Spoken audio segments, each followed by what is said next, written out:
Hello everyone, and welcome to another session of Dark Souls PvP.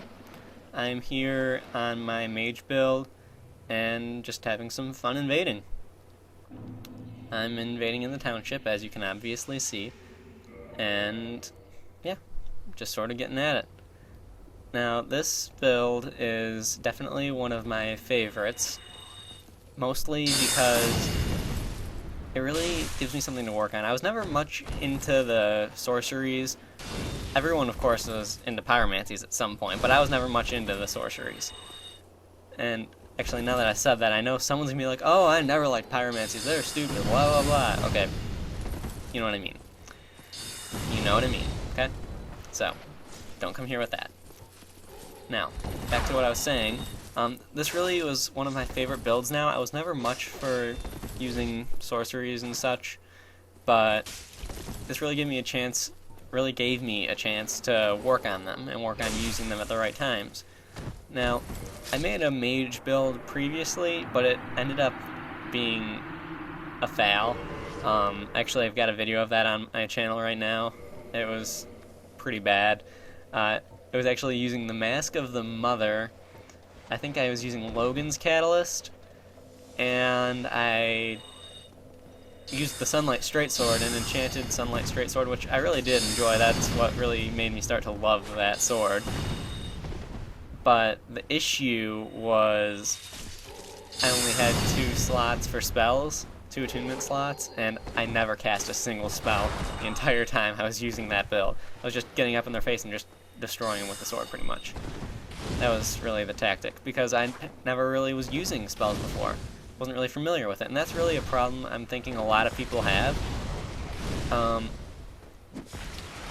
What I really was trying to do with this build specifically was mix it up between using spells and using a sword, and using them both equally, be able to cast equally as good as I am with attacking with the sword.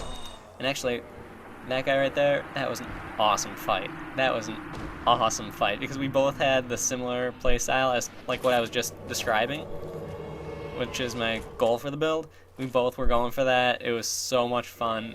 I love fights like that, because it's like, hey, we're both playing the same way, we're both trying to do the same thing, and let's see who's better at it.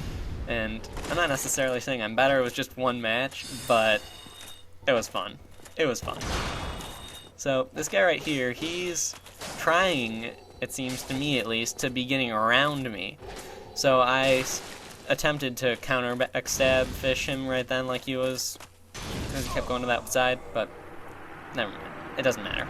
He died. Doesn't matter what I was saying. Yeah. Fun stuff, though.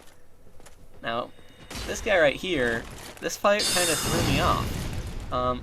I had actually never fought against someone who was using hidden weapon.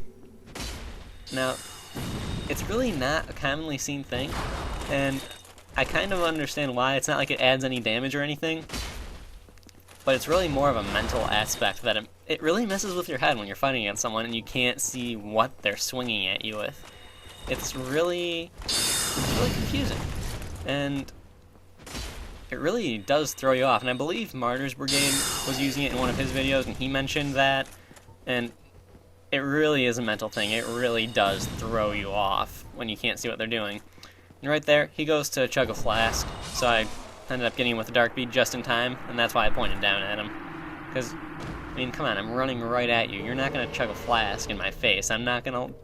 No, just no. So, again, another interesting fight, someone using hidden body. Now that is more understandable now, and I actually feel kind of bad. I didn't expect that I would one-shot him. That was the first time I've ever one-shot someone with dark bead, and it was a complete accident. Now I know people are saying it's overpowered and stuff, and it's only overpowered if you run into it like face first. Anything is gonna hurt if you go face first into it. My floor will hurt if I fall face first into it. I mean, you don't want to do that. And really, that was one thing that mages before the DLC were weak against. You you can just run right into them, and if you're standing right up in front of a mage and they cast Soul Arrow, it'll go right past you. It won't hit you. But Dark Bead, if you run up at someone when they're casting Dark Bead, you're screwed. You'll just take damage right to the face. All 5 or 6 of those shots, or however many there are, that'll hurt. And actually, 2 Soul Arrows ago, that thing really curved. And that's one thing I'm noticing a lot now that the DLC is out. Soul Arrows are curving quite a bit. So, yeah, that's definitely an improvement.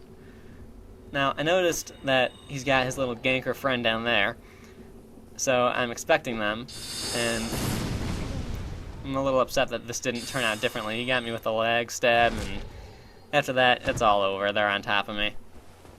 I mean, nothing I could have done about that. There was no way I could have done anything about that. Oh well. Too bad they have to use Crystal Magic Weapon and be tryhards when they're trying to ambush someone.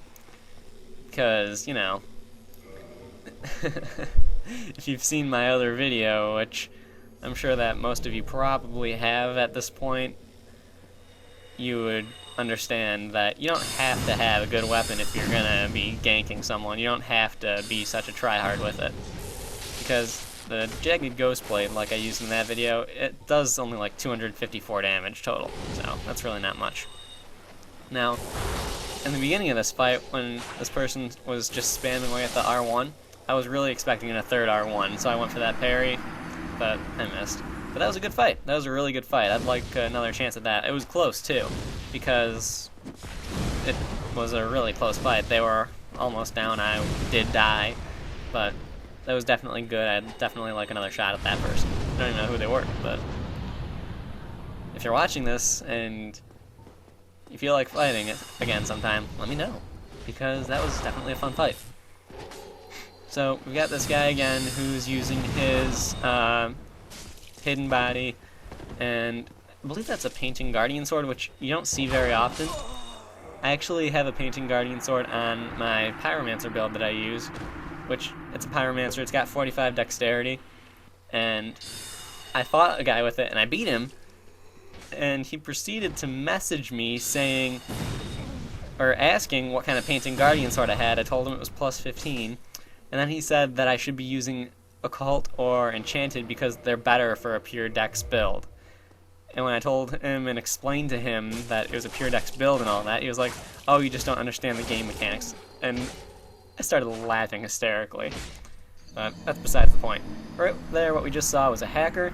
Now, something I have started doing on all of my builds, and something I suggest that everyone does, is keep a weapon with bleed damage one above or below your main weapon. Because that really, it greatly increases your chances of surviving a fight against a hacker, because you can always bleed him out. Well, almost always.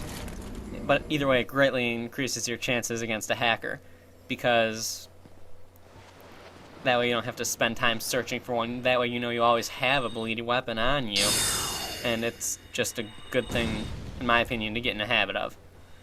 It helps if, you know, you don't roll off the edge like I do, but oh well. Can't help it. Edges just appear out of nowhere. They're like corners and walls. They just pop up out of nowhere, and you run into them, and then you are embarrassed, and then you might have a bruise. Although falling off an edge is kind of not really that likely to leave a bruise, more of a death in some cases, but anyway, that's besides the point. That's pretty much it. This is the last fight. Thank you for watching. I hope you enjoyed, and see you next time. Or you'll see me, but you know what I mean. Bye.